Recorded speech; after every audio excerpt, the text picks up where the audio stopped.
Hello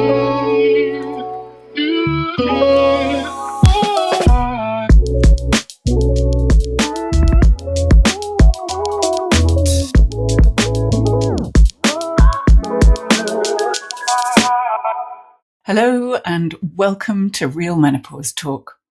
My guest today is Fiona Clark.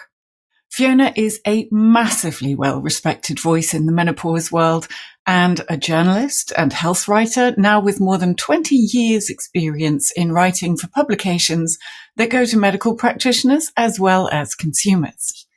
She's also the founder of Harley Street Emporium, a practice that focuses on evidence-based information for women in menopause and health in general.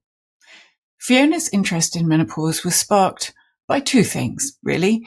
One being her own experience, which we will hear a little bit more about in a moment, and more intrinsically, a desire to make sure everyone always gets the best advice. Diane Danzebrink of Make Menopause Matter fame, and who also gave a genuinely eye-opening and heartfelt interview for Real Menopause Talk, has worked with Fiona to start up the Menopause Research and Education Fund. Much needed. To find out more about this deeply valuable charity, go to MREF, that's M for mother, REF for Freddie, .uk and have a look around. There are useful, interesting articles and videos on the site, education resources, and the opportunity to donate. Just go to the page and click on the buttons. Before we dive headlong into our conversation, I would like to remind you about my life and performance coaching offer. I blend human design with energetic realignment and intentional nourishment so that you can rediscover your strengths, passions, and purpose. The way this transforms people is truly remarkable. My clients often come to me feeling as though they've lost their way, lacking direction, and then they emerge with a lightness and freedom that enables them to be their true, brilliant self. And then everything else just slots into place. Strength, nutrition and menopause coaching has 2 slots remaining, and then I am at capacity for the rest of the year. So if you are interested or you'd like to know more, drop me a line, hattie@realmenopausetalk.com. And now, on with the show. Here is Fiona Clark. So Menowars grabbed me by the title because it was at the exact time where I'd had enough of the division of the menosphere or the Menospace or whatever you want to call it these days. And when I started this podcast back in October 21, it was a welcoming kind of, come on board, join us, we'll all help each other and support each other kind of a vibe. But I feel that over the past 5 years, it's split, and sometimes viciously, into camps of HRT, not HRT, or do this, don't do that, or there must be many, many multiples. So before we get into all of that, would you like to tell people a little bit about yourself and your background, where you grew up, so they get a sense of who you are if they don't already know you? True. Well, I guess the first obvious thing is I'm obviously Australian. So I grew up in Australia and started my career there. My degree is in anatomy and physiology. Exercise physiology was my major. And after finishing uni, I went into journalism and worked for the Australian Broadcasting Corporation for many years, about 20 years, ending up on their equivalent of Newsnight for about a decade. Towards the end of that, I had a child and was working. Literally, my day would start at 7 a.m. It would finish around between sort of 1 and 3 a.m. And I thought, I can't do this any longer with a child. So I left and I went into medical publishing. So I've been working for the last 20 or so years in magazines and journals and stuff that go to medical professionals, which has been great. And when I ended up coming here, I started this thing called Harley Street Emporium, which was originally about getting evidence-based information to women on skincare for an entirely different reason. And literally within about, 6 months or so of launching that, all I was doing was talking about menopause. And every night, especially during COVID, I'd be interviewing menopause experts, and we'd always get to a point in the conversation where I'd say, what do we know about the evidence for this? And they'd say, we don't. And after a while, I started to get really frustrated frustrated. So I went to Diane Danzenbrink, who started Menopause Support, Make Menopause Matter, and Vikram Talalika, who's a reproductive health specialist, and said, you know what, I think we need to set up a charity. So we started the Menopause Research and Education Fund, which is a charity that aims to raise money to get support and research done on women, because around menopause there is virtually nothing. Mm-hmm. And also to provide education for people. And over that period of time, evidence-based education, over that period of time, as you say, the landscape has changed. And I guess, I probably look at it from a very different point of view than other people, because to me, I'm looking at it and thinking, wow, this is a slice of society that's actually looking very, very differently. And it's not just about menopause. It's about looking at the whole state of aged care and women, and as we age and how we're treated and what we know about them through this lens. Because if we can't agree on menopause, we really can't agree on very much, because 100% of us go through it if we live long enough. The book isn't about who's right or who's wrong, but it's about how we came to this point, and then why it matters. So it's looking at the rise of the medical influencer, how the establishment sort of sat back there for a while going, oh, it's not really our responsibility to talk to the public. We only talk to doctors. And so we've got these almost enormously popular people out there who sometimes were saying things that the establishment thought was a little bit off-piste. And things started to unravel and camps formed, and it became very, very divisive. And that has huge flow-on effects to commercialization, to the fintech industry, to misogyny in medicine, and more importantly, really, to our future health, because we don't know enough about osteoporosis, dementia, heart disease, all of those sorts of things to be going, well, here's the answer. So that's sort of why I did it. And then in the end, we have to advocate for ourselves and for better systems. Yeah, I couldn't agree more. I mean, on all of that. And, the subheading of your book, Why Menopause's Moment Has Gone Wrong, and how you can navigate it, that hooked me, because knowing why it seems to have gone so wrong, and so many women now are perhaps seeking information because perimenopause has become a word that they're more familiar with, but they're still just as confused as to what information is correct and how to find it. Yeah. So given that you've written from your perspective and know why it's gone wrong, how can we get it right? Well, that is a £64 million question. Yeah. Start easy. Not an easy one. I think there are a lot of factors that have to come into play on this. First of all, we need mandatory catch-up education for GPs. If we've got good education for GPs, then we don't have these women walking in there being told things that are still consistently wrong, like you're too old, you're too young, you've got to stop after 5 years, you've got to stop when you're 60, you can't have it because, the lights turned green last Thursday, whatever reason. So if we've got good education there, then a lot of the argument goes away. So that has to change. But on the other side too, we have a real democratization of information in many ways, with, so many more people talking about studies popping up and all of these sorts of things. But what I think the journals really need to do is make sure they publish a plain English summary, because otherwise we can't tell whether or not that information has or it hasn't been cherry-picked. Nobody's going to go and read a 34-page study full of statistics and hazard ratios. I mean, only idiots like me, and work out what it really means. And even then you can be incredibly wrong.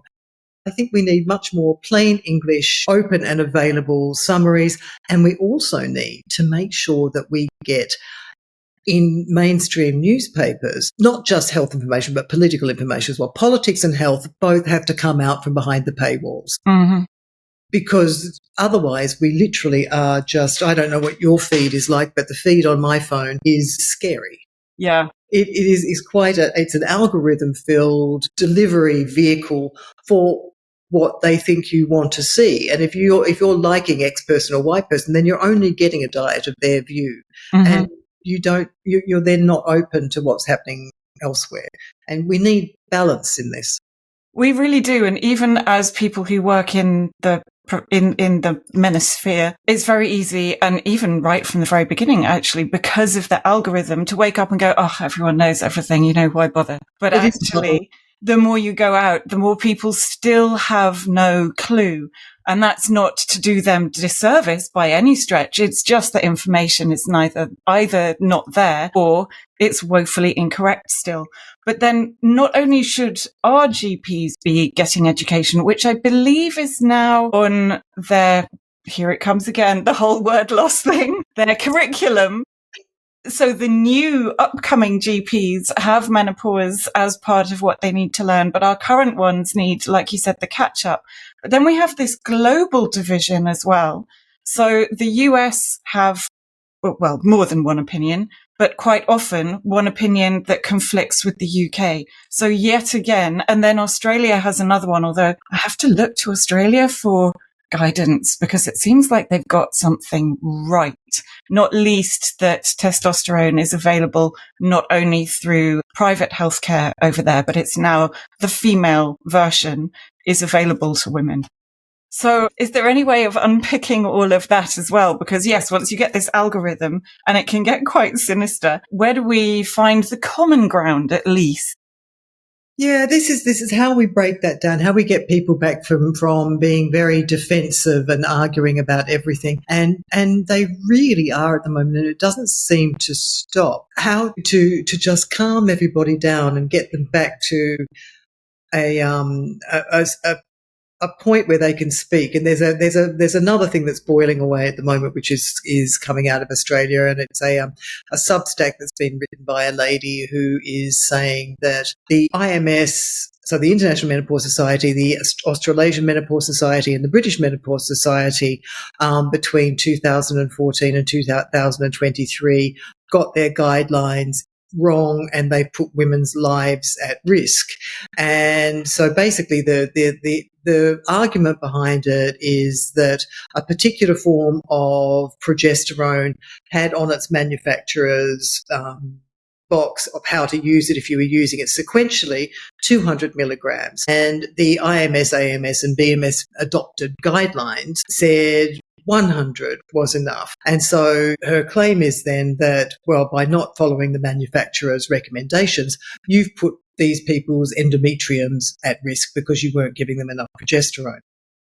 But what it doesn't take into account then is that these guidelines aren't based on manufacturers' recommendations. So manufacturers they do their own studies, and that's how they get their license. But the guidelines are based on a systematic review of lots of studies in multiple women in different countries, in real lived experience, and that's what they're based on. So they were based at that time saying on a Cochrane review, which is like the gold standard of reviews.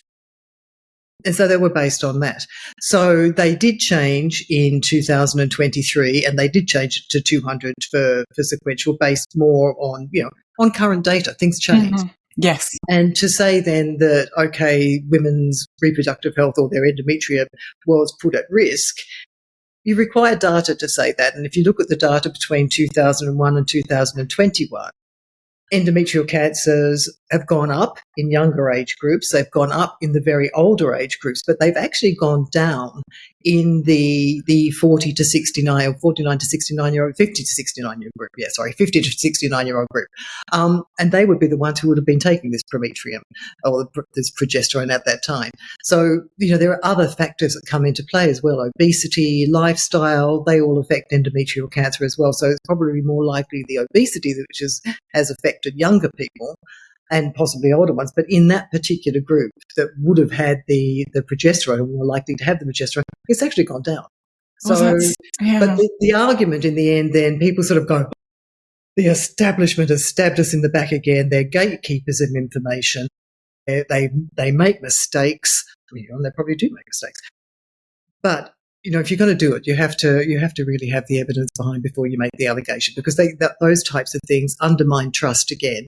Mm-hmm. More trust undermined, then we have further divides, and I don't know that serves anybody well. So somehow we need to all come together and go, okay, the thing that really matters here is women's health. We are spending 25% more time in ill health than men. We are under-researched, even in the studies or even in conditions where we are more likely to be affected. Depression, osteoporosis, autoimmune diseases, all of those sorts of things. We're not studied as well as anybody else. And if you're black or you're Asian, well, forget it. And it's massively underfunded.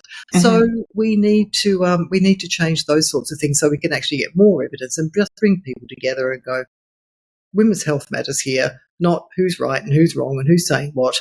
This is what we should be focusing on.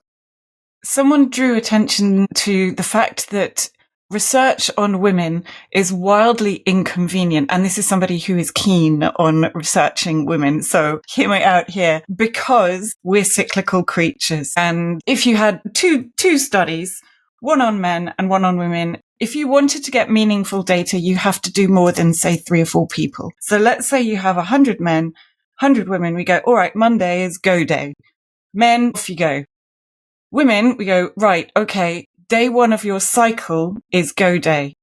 And between that 100 women, when that cycle starts, and then 3 days of the month. Exactly. And then maybe somebody's already had day 1 the day before, so you have to wait the whole month, and then length of cycle and whether they're on hormonal birth control. I mean, there are so many factors. And therefore, my guess is it needs even more funding because it takes that much more time. And yes, we are inconvenient, but we are incredibly important. It's, not our fault. I don't think inconvenience is an excuse anymore, especially when we know that, this is why I guess we have most of the studies on postmenopausal women and stuff, because we're just much easier. But to say that we're hard to study because of our hormones and then just rule us out is just insanity.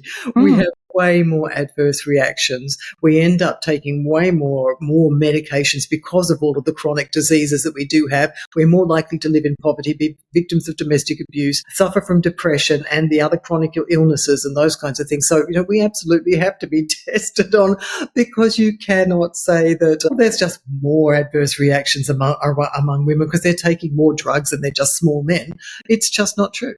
No, exactly. And you know what? One thing in particular surprised me in your book, that shifting from less estrogen to a more androgenic profile affects, yes, I know where the body stores fat, that can shift that enormously, but affecting how the blood clots was brand new information. And obviously that can lead to increase, not wanting to scare people, but just more inform them and make them aware.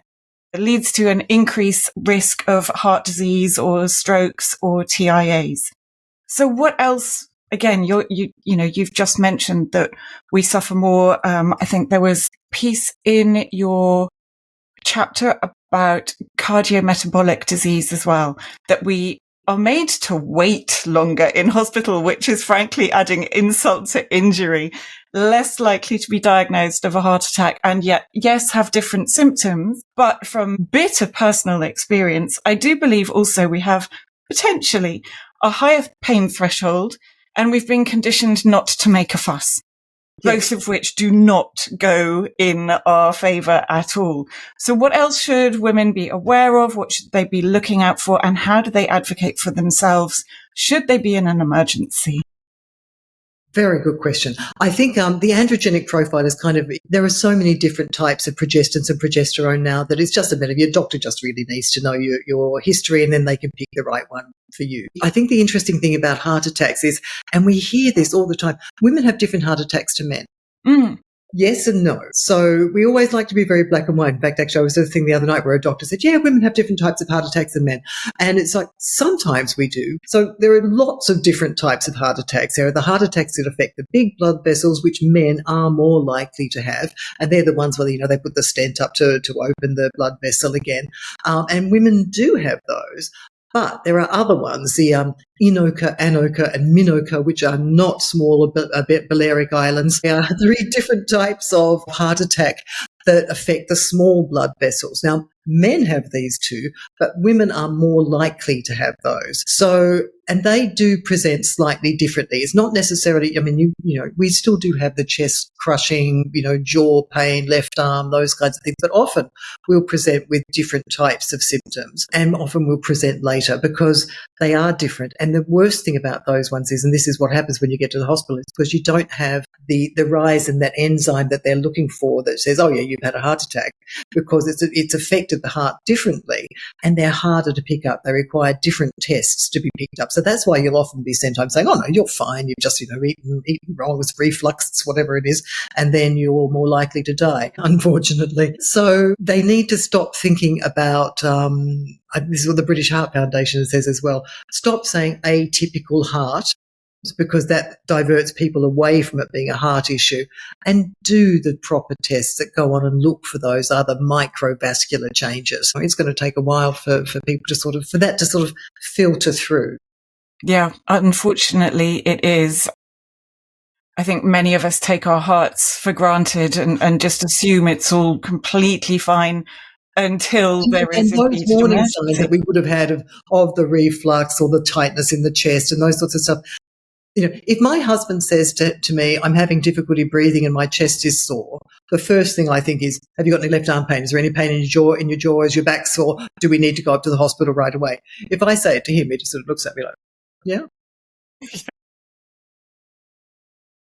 Die. There may be more to that story than but you know, and I myself would ignore it. I would sort of go, oh, it's probably just, you know, muscular. It's just, you know, I've lifted something the wrong way or whatever. I wouldn't put the two and two together necessarily myself, but I will for him, but I wouldn't for me. Yeah, I think that's something that, again, an awful lot of us do, and where it's very easy just to dismiss things and go, oh, well, I'll work my way through that, or it'll get better, and dismiss it as really insignificant, when actually perhaps we should pause and just check. And phoning the doctor is not a crime, although it feels like it occasionally. It's like, no, actually, you just need to speak to somebody to rule out any possibility of something serious, hopefully. Yeah. Hopefully. Although I'm guessing you read the bit about my blood pressure in the hospital experience. I have, yes, and with great sympathy, empathy, having been through something different but parallel myself as well. Share more about how that really was. Yeah, that was horrible. It was almost like it was a surreal experience. In the end, I was sort of sitting back in the bed, sort of looking at everybody going, really? Is this actually really happening? So what happened is I have very high blood pressure and it's been poorly controlled for a number of years. And my grandfather died of a stroke. My uncle had a stroke. My father had a stroke and he didn't die, but he was incapacitated for the last 10, 15 years of his life. And so one day I was sitting here, I was thinking, God, I'm really just not feeling right. I took my blood pressure and it was quite high. And so I said to my husband, I said, you know what, I think I'm just going to go up to the hospital. So by the time I got there, I've sort of got to the reception desk and sort of said this and I almost passed out. And so she said, okay, we'll take you straight through instead of sitting out with everybody else, I'll wait behind the doors. So I was sitting there waiting behind the doors and I had a panic attack. And this was in COVID because I had to go in by myself. And I thought, oh my God, this is going to be me. I'm going to end up like Dad. I'm either going to die here on the floor or I'm going to have a stroke and I'm going to end up incapacitated for the rest of my life all alone in the hospital. So I burst into tears and I have rosacea. And so I felt myself literally go this colour. And by the time they came around to get me, I was that colour. And with rosacea, of course, it does that butterfly across the cheek and the nose. And that's a telltale kind of indicator of very, very heavy drinking. By the time they came to see me, the whole conversation for the whole 7 or 8 hours that I was in there was about how much I drank. Even though my blood pressure had gone up to over 185 on 120, it was still about how much I drank. And when my face had fine, I actually said to one of the, there was a very, very nice Caribbean nurse there, and I said to her, I know you're probably going to find this hard to believe coming from a middle-class white woman, but I think I'm being discriminated against on the basis of the colour of my skin. And she just sort of laughed and sort of like, yeah, well, welcome to my world, baby. And at the end, when I'd gone back to a normal size, the sort of colour, the doctor came around and said, oh, yeah, you're right, your skin has gone back to normal now. And then he handed me a prescription for thiamine, which is the vitamin B supplement they give to alcoholics. And it's like, Great. You just really weren't listening at all, were you? So no advice on the high blood pressure. Absolutely nothing. Even my GP actually rang me a couple of months later and said, did you have a stroke? No, I didn't have a stroke. You tell me if I had one. So yes, it was not a great experience. So you're not often listened to and you're not often taken seriously. No, and I find that absolutely appalling, particularly when you are able to say quite clearly, yes, I am used to having high blood pressure, but not like this. Yeah. Yes, I have rosacea, and no, I don't drink, or I obviously don't drink as much as it appears on your face. I haven't even been drinking today. This is not the result of long-term drinking. Exactly. And then still dismissed because I guess it's much easier to take one look at somebody and choose what they want the outcome to be. I just think it's appalling. A few years ago, it's a slight mystery. We've pieced together the bits of the morning, and I must have fainted and hit my face on a marble sink. My husband was downstairs and I was upstairs. I phoned him from the bedroom. I mean, it's not like we have a mansion. It was just I couldn't make my way downstairs. Yeah, exactly. And wasn't making any sense. And the whole of my left side of my face, because I'd fallen and smashed it, was a little bit droopy. So he thought I was having a stroke. I didn't know what was going on. I kept thinking I was going to throw up. The emergency services could see that I thought I was going to throw up. They didn't know. So they, whisked off to hospital. And they took my blood pressure and everything was fine, a bit low. I run low anyway. And then all they did was push on my face and go, does this hurt? I went, that feels like I've been hit by a truck. And they went, okay, well, you can go home, take some aspirin if you've got any at home. No scans. Something that could have actually had a bleed underneath it. Could have done, who knows? And it turns out that I'd broken my cheekbone and my orbital bone, which I found out thanks to the dentist about 10 days later. Oh, and all the bruises finally came up as well. But that took 24 hours. So they didn't know what to do with me, so they just sent me home. X-ray would have been nice. It would have been, but because I didn't scream, I wanted to, but I didn't. I just went, no, that really hurts. They thought, oh, okay, so it kind of hurts. Well, whatever. Yeah. So I feel your frustration, definitely. We need to keep on and keep on. And when we know something is not correct, go back or stay there and keep telling them so that they do investigate further. On a complete flip, something else happened and they have been taken very, very seriously, which is fantastic. So there are people available who do. But more away from the medical and onto the more mental side of things, certainly, myself included, at the very beginning of perimenopause, sometimes in the middle, I know a lot of women who've had a bit of an existential crisis and not only gone, well, is this it? Or what have I done with my life? But started to question themselves and their very existence. Fortunately, certainly for myself, I feel like I'm coming out of the other side and it's much more liberating. And I'm at the stage where I don't care what anybody thinks. What do I want to do? I can design and shape the rest of my life because actually there's a lot of it, all being well, touch wood. So how has that experience been for you and what else do you see in the sort of more mental, personal realm? Yeah, I think it's almost like a grieving process, and I talk about it actually, and what really came to a head with me in the end was the vaginal symptoms. Apart from, because literally, I could barely walk. If I had to go 20 meters down the road, I'd have to find a tree to duck behind to rearrange myself quickly. It was like I'm some sort of strangely deranged woman doing weird things to herself in public. Although it sounds awful when you're reading it, but when you put it like that, it's hilarious.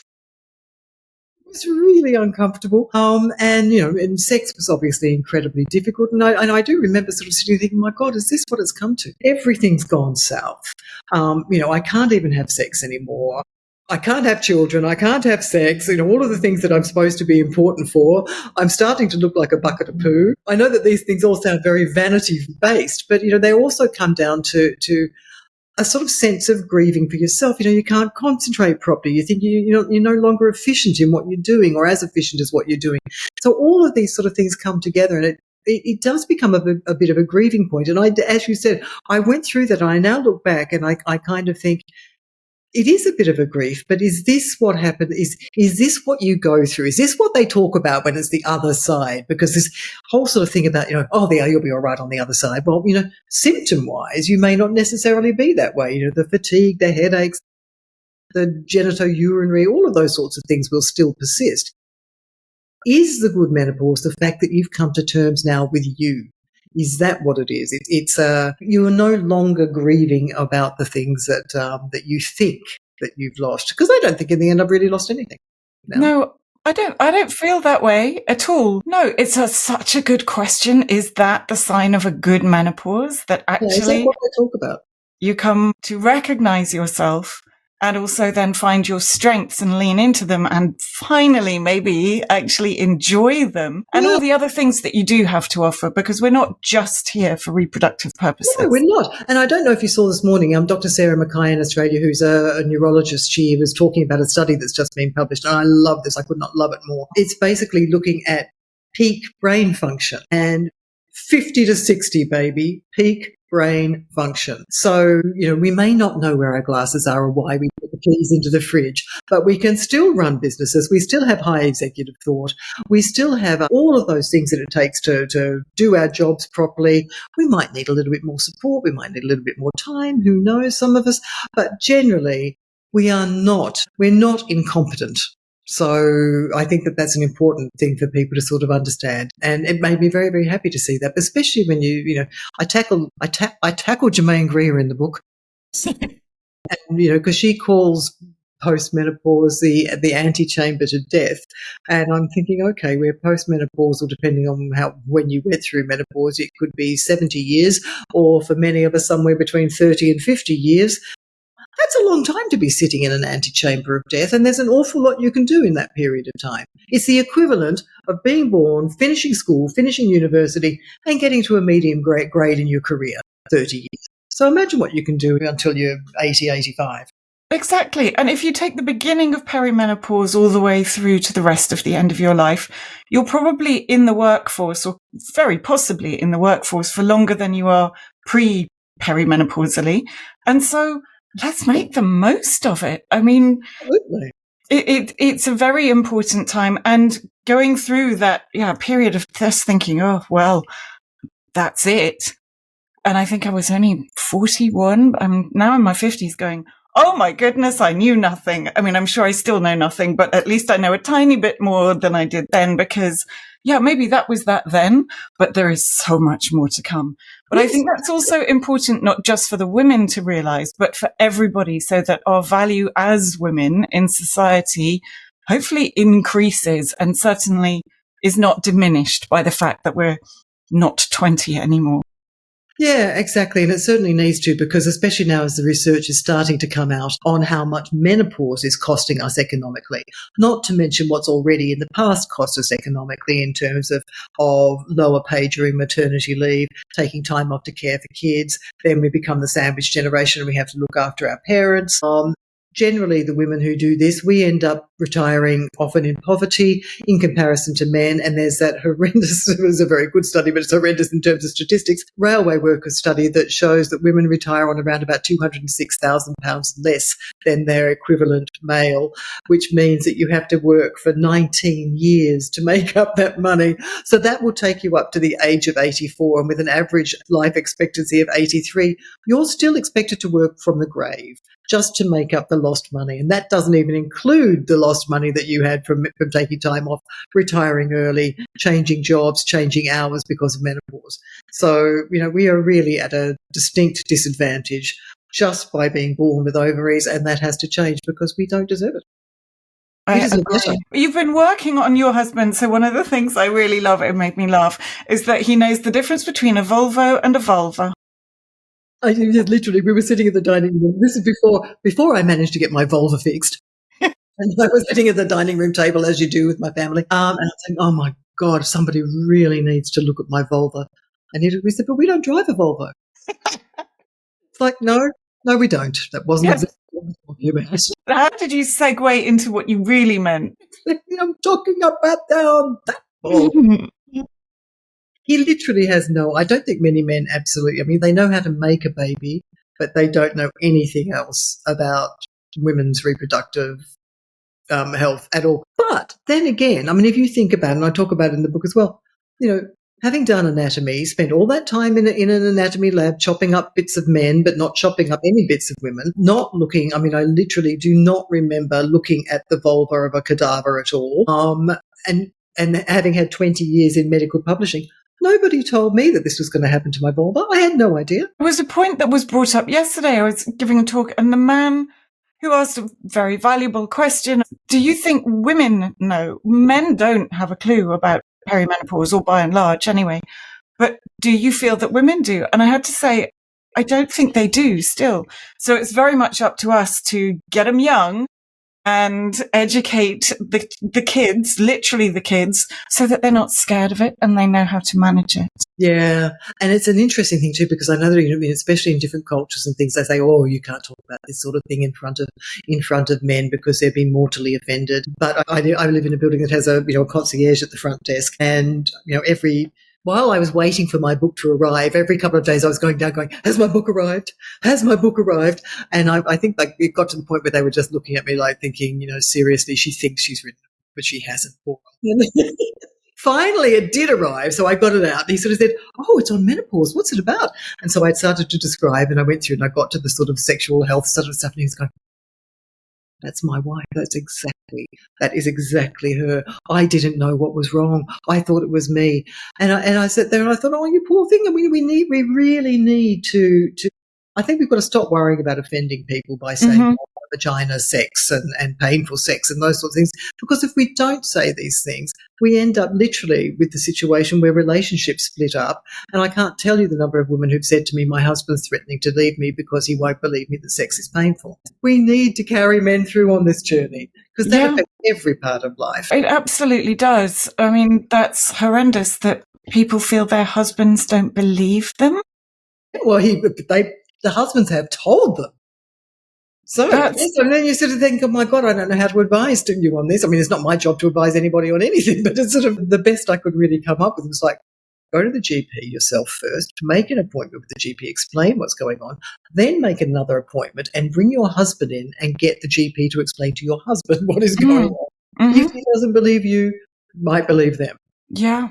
Well, I mean, I was thinking again the other day, many men never entered the room when their wives were giving birth once upon a time.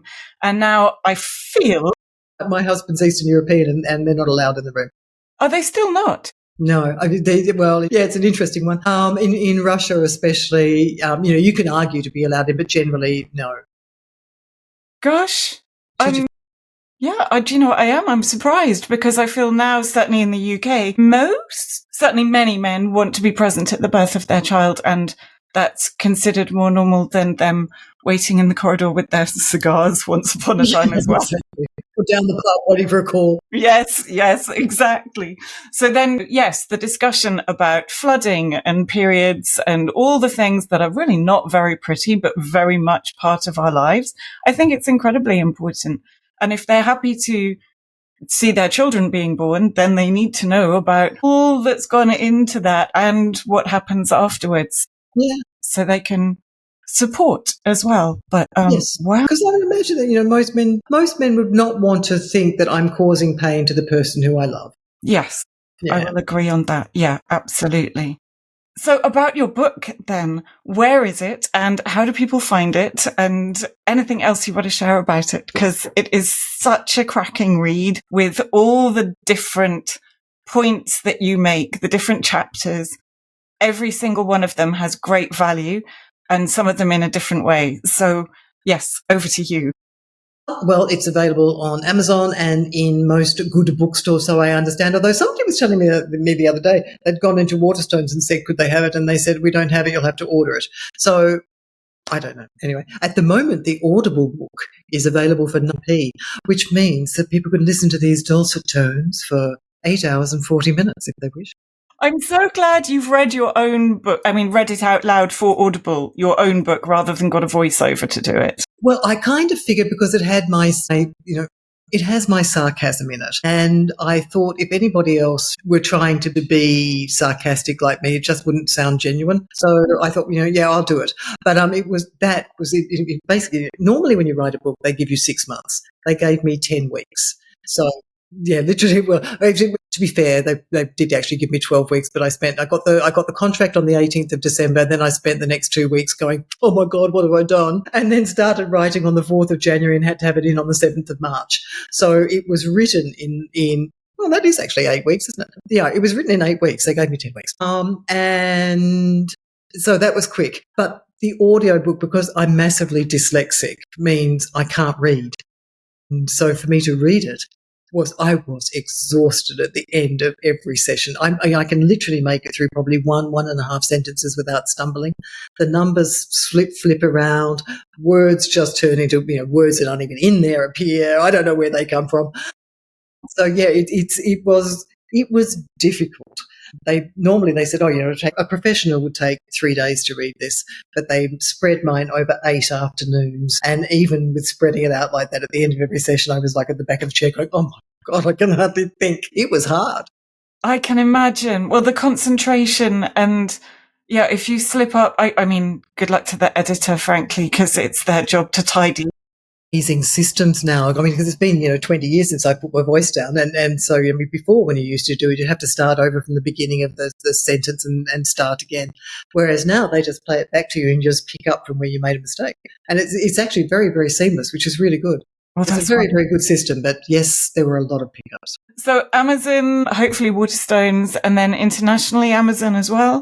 Yes, internationally Amazon is not out in the US yet, not until January apparently, but it is in New Zealand, Australia. I'm not sure about Canada, and here. Fantastic. And then because it's different. It's not your usual menopause book, and it is what people want. Everybody else is saying we want menopausal women to have low cortisol levels, have that stress down. I want people to be temporarily angry because I think it is time that we argue for better. Yeah, I completely agree. And actually, there are some very, very good typical menopause books out there. So to have something that actually augments somebody's understanding, but also gives you the whole picture of what's going on, I think that's invaluable. Yeah. It's a cracking read. I mean, some of it is soul crushingly heartbreaking. The statistics and the stories that you've shared of other women going through endometriosis, for example, as well. Yes. Just painful to read, important to read, but devastatingly sad. Yeah. And necessary to know, I think, as well. Yeah, because those sorts of things just affect your mental health. And, poor Vicky, I mean, she's the one who had the endometriosis in the book, who wrote a section on it for me. She has just literally been through a living hell. And she's not alone. She's take a number, stand in line type of territory. Yeah. I think everybody needs to read that as much as the rest of it as well. So thank you for writing it and putting your voice to it as well. I think that's really, really wonderful. I shall now go and have to listen to it in your voice rather than just reading it myself. I shall enjoy that. So one very, very final question. Oh no, I've got two, because where can people find you generally on social media? I have changed my name. I'm now Fiona Clark Writes, because I figured that the old one no longer, this is how long it takes me to make a decision. For about the last 5 years, the old one of Harley Street Emporium really hasn't matched what I was doing at all. So I've finally now become Fiona Clark Writes. And I had to do that because, strangely enough, there are quite a lot of Fiona Clarks. I'm not the only one. And the other place you can find me is the Menopause Research and Education Fund. Fantastic. And the spelling of Fiona Clark Wright, C-L-A-R-K-E? No E. No E. And then the right part? As in to actually physically write. Excellent. Wonderful. I'll put it in the show notes. Kind of interesting as well. I hadn't thought about that. I like that as well. The idea of the sort of righting wrongs and getting rid of myths and all of those sorts of things. I think it could be both. Yes. Although that might be quite time consuming social media wise, but It would be what I spend most of my life doing anyway, so. Very, very final question then, just for a bit of fun. What is your favourite slang word for vagina? out of that list of them in the book. My God, I mean, you can't go past the froth. I can't even say it. Frothy Creek. I mean, my God, if you've got that, you need to see a doctor. Who even came up with that? BuzzFeed, really? No way. Oh, there are so many in there. It's just really, they've all just got to go. If you can't call it a vagina, don't. Fantastic. Thank you very, very much indeed for your time and everything that you've shared with us today. So thank you, Fiona. It's been a real pleasure. As Fiona said, you can find her on Instagram at Fiona_Clark_writes, writes as in the letters. So Fiona_Clark_WRITES. And remember the MREF UK, Menopause Research and Education Fund. And of course, Menowars, the book and audiobook. It's such a refreshing look at where we are at now. I seriously recommend you go and find your copy. As I mentioned earlier, I have opened up my life and performance coaching. It's opened up my own life in the most extraordinary way. So perhaps if you want a change of direction, drop me a line and we can chat. Plus, the final 2 spots for my strength, nutrition and menopause coaching are the very last available for this year, 2025, as I take a limited number only so that I can give my clients the attention they deserve. Email me on hattie@realmenopausetalk.com. That's HATTY @realmenopausetalk, all one word, .com. Thank you for listening. I look forward to seeing you in the next episode.